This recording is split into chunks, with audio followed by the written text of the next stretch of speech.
Tarot card ki video ma yeng minarase ko nung dawiram ma'am tumamday gi hapetang puthana ba ma'am gi damakta ko general reading macha ma khatang to se ko ado sida tawdori ba topic se ina khanjai se ko pass or fail ko exam ni khangde tawri ba thabak ni khangde ene hoji honari ba thabak se ain tawri ba thabak se yagadra natraga yaroidra hadi pass tawdori ba natraga fail hoidori ba ina hodori ba pot se bo haina khalaga dumai doroko ado card se ani katang thoke ko ani katang thoke se komai to ge hada nomai jing group natraga haidi pals nung kari kra adumai to khaido oige ko haidi only just nomai jing gi hana ro thok se ko nomai jing gi yagadrane natraga yaroidrane haibagi adugi answers to yeng se ba nomai jing ning thoka ba haina dumai to ro ko numitare ne sigi macha kaina kaina dumai ne dok thoga yeng at se ko haidi tawdori ba pot se bu yadori ba yaroidori ba ina khali ba pot se ko ado marak sida ko aina khali ba pot so haidi khanbi ro ngatang ko haidi aina hadanga si sum card se exam gi bu oiro natraga haidi aina pangthok tori ba business gi bu oiro natraga haidi aigi kaino gi bu oiro ko natraga hoyi job nung kari gra dum ba mayam gi ko first ko nomai jing gi yenga se ko nomai jing gi se ani khatang thoke ko ani sida gi arak pa message to ni ko khoina sida yeng do se ko haidi ya dori ba ne natraga ya roi dori ba ne ko sida nomai jing pok pa ngai gi oina oire ko nomai jing pok pa ngai gi oina sida la I se honawo haidi ko hotnaba matamda definitely sida laise ko haidi 3 of pentacles like 3 of pentacles se nangi hard work nangi dedications kari kra shuguma mayam se lemna mangoi bang kha haidi leina ko mina ngasi masak khangde na khala se ba aise aina mina masak khangde ta ar no mata no mati leina ko mina masak khangbo oibo do ngasa ye aina tawriba aina honariba thabak mayam se na ko e mase masa mathanda hai tare ko masa mathanda hona jaraga si phawe stage se yore ine have do mina recognize to rakani ba khudong chaba gumba kai gumba su yamna lai ko sida leina ko anoba thaba inkhang gumba kai gumba offer proposal appointment gumba kai gumba dumaina lai ko ado hadi nomai jing gi oina yamna positive oina lai ko hadi positive oina la apane comment ta kai da leina ko hadi nomai jing pokpa mi ngai gi oina haragadi 111 haini iramo hadi nomai jing haragadi hadi number 1 oina ko koina hadi one number kaino oiraga na number 2 number 3 haina dai taraga kaino to dena ba nomai jing gi oina number 1 se ko number 2 na khoi gi monday se ojene ko adu nomai jing pokpa ngai just write down 111 comment ko adu do hai tar 11 e do hadi ai do wakhan se da ko ai do aina sida lai ba pot se ma phange haina su khanbiu ko wakhan da ko silai re ko ha bagi nomai jing pokpa ngai gi oina haragadi ko yamna positive oina lai nomai jing gi se ko isamok nomai jing ne to nai chora ore mathang gi se na ningthoka ba ki yes or no haidi pass or fail kamai to gada ge ningthoka ba pok ngai gi na phape yenga se ko sidagi ko ningthoka ba iso khaba la po oisano ko ma'am sena koi gi ningthoka ba ko sida lai se ko ningthoka ba gi oina se lai se phai ko ningthoka ba gi so hadi ningthoka ba gi phadi phai aduga ai se hojik lepaga makhak leiba do lepaga ngai raga natraga hadi ko hadi sha se da ko hadi changjan sira changjal loi sira khot sira chat sira chat loi sira ne kaina dumaina khalaga leiba do oina oi ko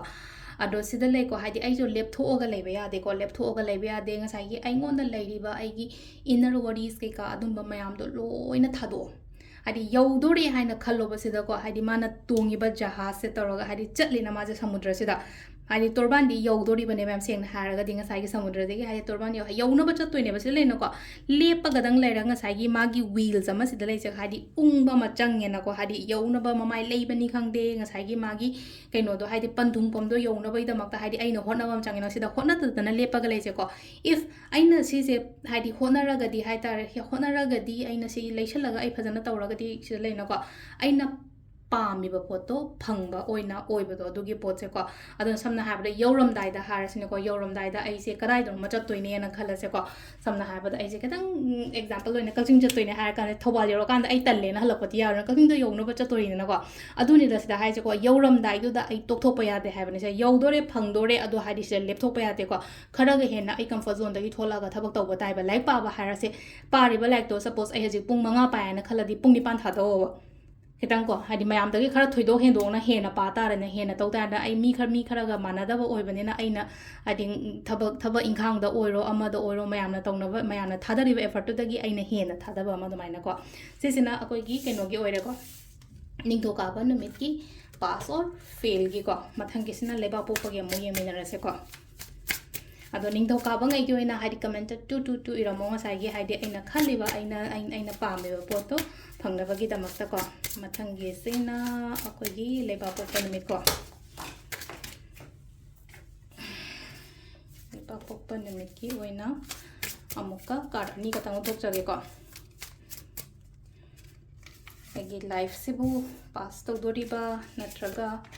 fail oidoriba haibado adugi matang da ko sina akoigi leba popagi ni ko leba popagi shu ngasagi hojiki ningthaukabaga chap manarap oina adumain lae ko silaise ko silaise honaba lepa yade ko honaba lepa yade silaina ko hadi leptho ko no hojik se hadi changjalo lepaga leibado hojik se post lebagi type ta akoina sinma yengba natraga sinma ka pa matam da ngasagi post ki button do lepaga di hadi mamang du chatte maning du chatte dum mayai da chap lepaga leina ko aduna hadi post da leiba pot se hadi button do play tawraga makaleina ko hadi chalhanba flow da chalhanba ko aduga hadi ai yau da ba yade ai phang da ba yade haina dumai tawra khanbi ba ko adu silaiba pot se ki oina haraga di ko hadi paisa nungsa savings पायो काइना गप तंबदो हादि मासिना पारिबजे माने बोरा अमा bag अमा हादि सिगी मनुंग सिदा सनागी coins ma'am अमा यावरी ना को अदुना इफ रिले नो को आइना कइनो तौदबिदा हाइदारे कइन हादि तोथोतबिदा आई होनरागदि डेफिनेटली स्लाइसे हादि नंग फ्यूचर दा हादि आई पिसाउं सा थोपा फोटपा अदुमाइ तौरगा लाइक तम्मिबा बिजनेस तौरिबा खोलिबा सगुमा मयाम से हादि लास्ट दी हादि इनकम तोलो कइनो सुगुमा मयाम सिने अखोइना पामक्तोइसे यामना प्रैक्टिकली हाइरबदा अदुना हादि खोनबा यौरमदाइ स तोथोपा यादे डेफिनेटली सिलेनो को पिसा याम पायो खोलो गाइना को दुमाइ लाइको लेबा पोपा गी ओइना पास और फेल की मतंगदा नंग दो रिच होयो हाइना दुमाइ तरो अदुमगी मोंगदा लापदो अदो ngasai लेबा पोपा गी ओइना ओइबनिना को हादि अखोइगी नंबर से 333 अनि रमो को हादि निमितुगी मतुंगिना हाइतारे को आइना निंगिबा आइना पामे पोतो हादि फुलफिल फंगे हाइना वाखंदा सु खनबिरगा को सिसिना खोगी लेबा पोपगी ओइना ओइरे को मतंगी युमजा कैसागी मु यंगमिनर से को युमजा कैसागी पास और फेल यस और नो हाइबदो मका दुमगी मोंगदा को नेक्स्ट के सेना खोगी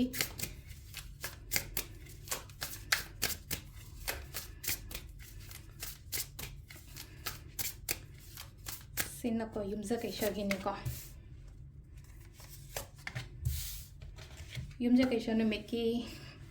युमजा कैसा पोपा मंगई को कई तोंगा लाए कई तोंगा लाए को लापसे को खितंग पोत से खरा डिले ओइबनी को हादि सोमगी ओइना हादि पोत से ngasai फेल ओइबा नते को हजिकान से आइगी थबक सिंगसे लोइना लेपगा लेबा डिले ओइबा अदुमाइन तौरगा ओइना ओइ को अदो डिले ओइरगा सु को हादि सिदा लाइबा पोत से हाइतारे को या लाइबा कॉन्फिडेंट यामना लेबा इसा सिदा कॉन्फिडेंट यामना ले चैलेंजेस लाकनी को अयेट अपन लाकनी अदु तारगा सु हादि फंगबदी ओइबा पोत से फंगबा ओइबा हाइबगी आथ्रदी लेना को हादि वाना फंगबदो वाना फंगगसु को मसक थोना फंगनीबा कई तोंबा काइना हाइजे मका हादि नॉर्मल मी अमने हेता कई तोंबा याबा नते नमरोमदा हादि सगोन तोंबा सामु तोंबा हादि कई तोंबा का हारगदि मंगोंदा तोंगानबा कइनोमा यावजरीबा अदुदुना से लेना को आई फंगदे यादे आई ngамदे यादे आई तौदे यादे हारगदि मयामदगी थोइदो हेंदोकना हाइतारा को हायर पोजीशन हायर पोस्ट कुंबा कइगुंबा थबैं खांगदा एग्जाम दगा हारगसु को अमाइन तौरगसु लाइको बिजनेस मक्ता तौरगसु यामना कइनो तौदा मसक ओइना थोलकपदो हाइतारे मसक मगुन मीना मसक खंबिबा खोपिबा अमाइन तौरगा अदो हौजिकना कमाइना तौगे हाइ मतंदा पोतसे डिले ओइरगा स्टक ओइरगा लेको ngaibio हादि सोना हादि को सोना तंबा हाइतारे को सोना आइगी दमक्ता फबा सोइदना सिनबिरकनी को हाइबगे दुमाइन तौरगा खलगा को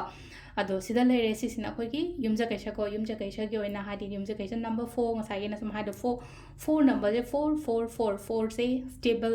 स्टेबिलिटी नंबर नि को मरम द सम हाय कानि 4 मखोंग मरी को अखोइना फमिबा चौकरी नत्रगा अखोइना फम अखोइना हिप्पिबा फमुंग जे मखोंग मरी पांद्रा मखोंग मरी पांबा से लिंक दे दना दुन हादि 4 हादि स्टेबल ओइबा पोतने हाइना खलगा दुमाइन तौरगा हादि 4 रिबिरमो को मथंगिसना सगुन सेन यमु येमिनरसे को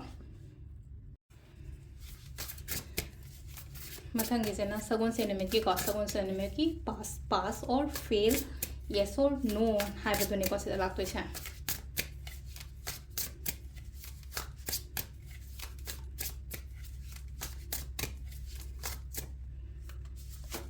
sina sakun sen pokpa mayam gi ko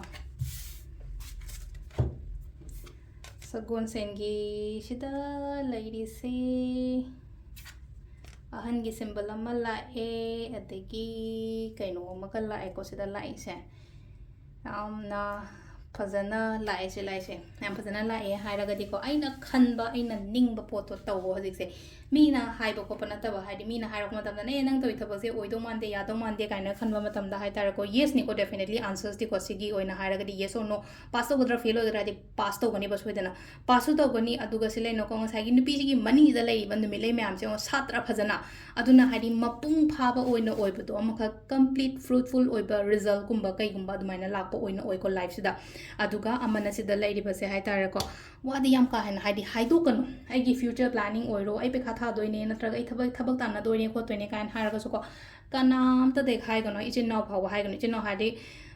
ai gi hek keno to ba ko pa dum balai no ko adum ba phawa da yam ka haina wari wata yam ka haina share to gano hadi masa mathan da oijara kan da ko na khangjarak chani ba dum hana hai da ba hai tara ko da hai hana hai bi da ba adu aina uji hotnari ba tawri ba kholi ba mayam sigi oina haira ga di definitely answer se yes oina la e ko sisina khoi gi chung chung mi ki oina le ko mathangi irai gi mu yenga se ko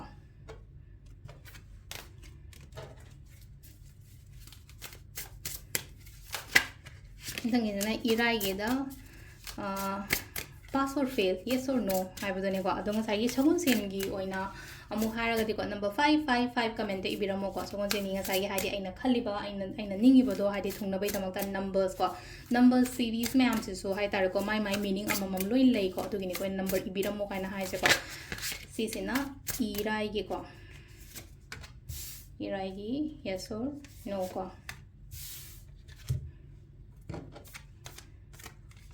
irai gi su yam phajana di la e ko yam phajana di la e adu taraga su sita leina ko chek di chek shalo yamna hai tar ko mingon da yam ka hena trust tham gono ko already business ka toba mi oi taraga ti mingon da yam ka hena trust tham da ba mi sing sina ma khak leina ko hadi betray toramba khotlamba amai toraga lei ko hadi business toba already business ka toba investment gumba kai gumba leraga so adagi amorum da hadi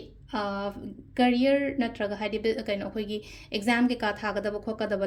leraga su leina ko nasha gi hana khalo mi gi hana namana bi gi hana khan gono ko nang nasha gi hana khala ai success hoida ba yade ko hadi mi gi tawri ngai da hadi nangona le hogani ba tuduna har shi leina ko ai phazan hona jage ko ai na tawdori ba ko tori ba dumai taro ko sida lai se ko hadi success ti definitely lai ko aduga isha da khatang shemdo o ha ba gi guide amani lai ko isha da shemdo ha ba mi ngon da yam ka hana trust o ba yade adagi amana sida lai se ko trust over yade aduga plus hai tare ko mi na ngam han ganu ko sima su lai re ko sina irai numitki le re aduga number se somna ibe aba se 666 ko 6 se venus ki number ne aduga irai si so hai te again it relate to venus ne ko aduna 66 luxury ni ko sak se na haraga di ko nuai ai phaba wata pada na bagi damakta number 666 se ibiramo ko last ki ko hai de thangjo numitki yong yenga se ko thangjo numitki yes or no yes or no pass or fail hai bu to ko kai la ke hai bu to card ni khatang thok charaga कासे न मन लोइना positive लाए